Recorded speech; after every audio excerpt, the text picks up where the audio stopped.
Sekitar 500 atau 600 tahun yang lalu, ada sekelompok penduduk Kairo yang berpengaruh. Namun karena merasa kurang senang dengan rezim rajanya, akhirnya mereka hijrah meninggalkan Mesir, menuju India dengan kapal layar yang terbuat dari kayu. Setibanya di India, mereka digelar Marikar, yang berarti kapal layar. Mereka bermukim di Kailpatnam dengan berdagang. Melihat rupa dan bentuknya, kemungkinan mereka berasal dari Parsi. Di antara nenek moyangnya, selain pedagang, juga terdapat ulama pujangga. Disinilah asal keturunan nenek moyang Ahmad Hasan. Ahmad Hasan lahir pada tahun 1887 di Singapura. Ayahnya bernama Ahmad Sina Vapu Marikar yang digelari Pandit, berasal dari India, dan ibunya bernama Muznah, berasal dari Palekat, Madras, India. Ahmad menikahi Muznah di Surabaya ketika ia berdagang di kota tersebut, kemudian menetap di Singapura. Ahmad adalah seorang pengarang dalam bahasa Tamil atau Singapura dan pemimpin surat kabar Nurul Islam di Singapura. Ia suka berdebat dalam masalah bahasa dan agama serta mengadakan tanya jawab dalam surat kabarnya. Ahmad Hasan menikah pada tahun 1911 dengan Maryam, peranakan Melayu Tamil di Singapura. Dari pernikahannya ini, ia dikaruniai 7 orang putra-putri. Yang pertama Abdul Qadir, yang kedua Jamilah, yang ketiga Abdul Hakim, yang keempat Zulaikha, yang kelima Ahmad, yang keenam Muhammad Said, dan yang terakhir Mansur. Riwayat pendidikan Ahmad Hasan. Ahmad Hasan belajar Al-Quran pada umur sekitar 7 tahun, kemudian masuk di sekolah Melayu. Ayahnya sangat menekankan agar Hasan mendalami bahasa Arab, Inggris, Melayu, dan Tamil di samping pelajaran-pelajaran lainnya. Guru-gurunya antara lain adalah Haji Ahmad di Bukit Tiung dan Muhammad Thaib di Mintoroad. Walaupun kedua gurunya ini bukanlah seorang alim besar, namun untuk ukuran daerahnya keduanya cukup disegani dan dihormati. Kemudian Ahmad Hasan beralih belajar bahasa Arab kepada Said Abdullah Al-Musawi sekitar kurang lebih 3 tahun. Selain itu, Ahmad Hasan belajar kepada Syekh Hasan Al-Marabi dan Syekh Ibrahim Al-Hindi. Semuanya ditempuh hingga kira-kira tahun 1910. Ketika ia berumur 23 tahun, Ahmad Hasan belum memiliki pengetahuan yang luas tentang tafsir, fikih, faraid, mantik, dan ilmu-ilmu lainnya. Namun dengan ilmu alat yang ia miliki, itulah yang kemudian mengantarkannya memperdalam pengetahuan dan pemahaman terhadap agama secara otodidak sekitar tahun 1912 sampai 1913.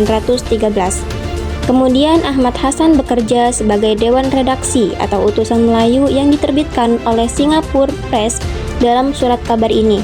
Hasan banyak menulis tentang masalah agama, seputar nasihat-nasihat, anjuran berbuat baik, dan mencegah kejahatan. Pada tahun 1921, Ahmad Hasan berangkat ke Surabaya, Jawa Timur untuk berdagang dan mengurus toko milik Abdul Latif, pamannya. Namun sebelum Ahmad Hasan berangkat, pamannya berpesan agar sesampainya nanti di Surabaya, ia tidak bergaul dengan seseorang yang bernama Fakih Hashim karena dianggap sesat dan berpaham Wahabi.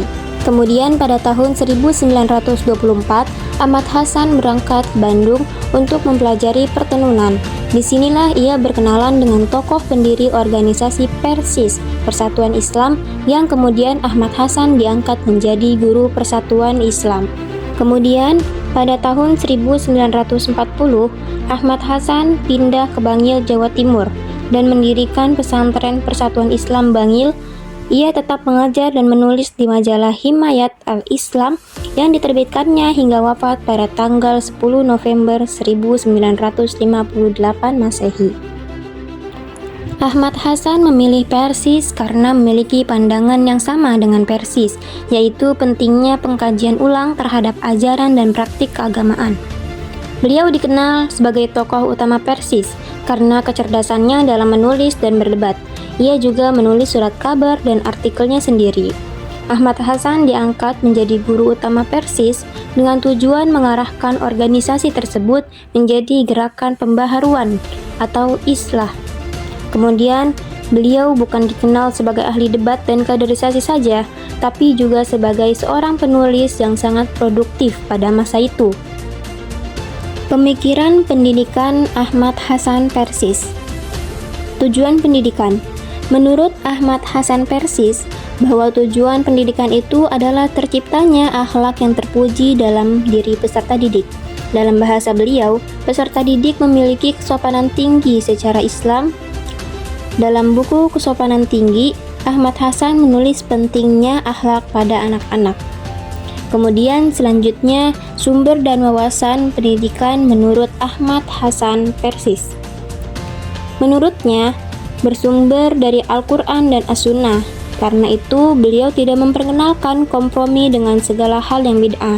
Menurutnya, bid'ah dalam agama bukanlah suatu perbedaan, tetapi bid'ah adalah penyimpangan dari Al-Quran dan Sunnah.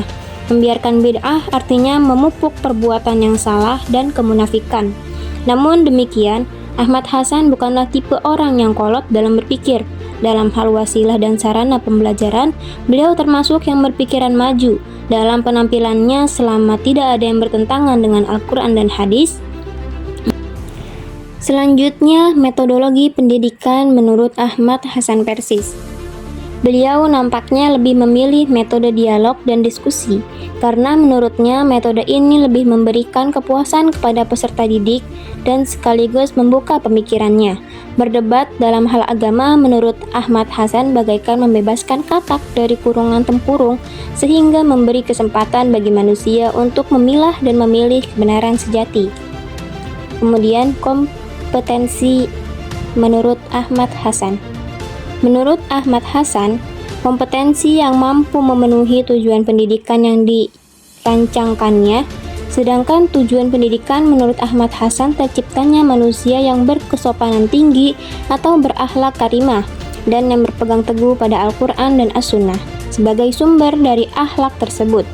Kompetensi lainnya adalah terciptanya peserta didik yang tafakuh fiddin. Karena untuk dapat berpegang teguh pada Al-Quran dan hadis, sejatinya setiap peserta didik harus dibekali keahlian-keahlian yang dapat dimanfaatkan untuk memahami kedua sumber tersebut secara benar, jauh dari bid'ah dan taklid. Kesimpulannya adalah, pemikiran pendidikan Kiai Haji Ahmad Hasan Persis berpusat pada pemurnian ajaran Islam dan pembentukan karakter individu yang cerdas, berakhlak mulia, serta siap berdakwah. Ia adalah seorang ulama dan pemikir yang sangat berpengaruh dalam organisasi Persatuan Islam atau Persis, yang visinya adalah mengembalikan ajaran Islam kepada sumber murni, yaitu Al-Quran dan hadis, serta menentang praktik bid'ah dan taklid. Landasan pendidikan menurut Ahmad Hasan yaitu bersumber pada Al-Quran dan hadis murni, karena beliau sangat menekankan bahwa pendidikan harus berlandaskan pada Al-Quran dan hadis yang otentik.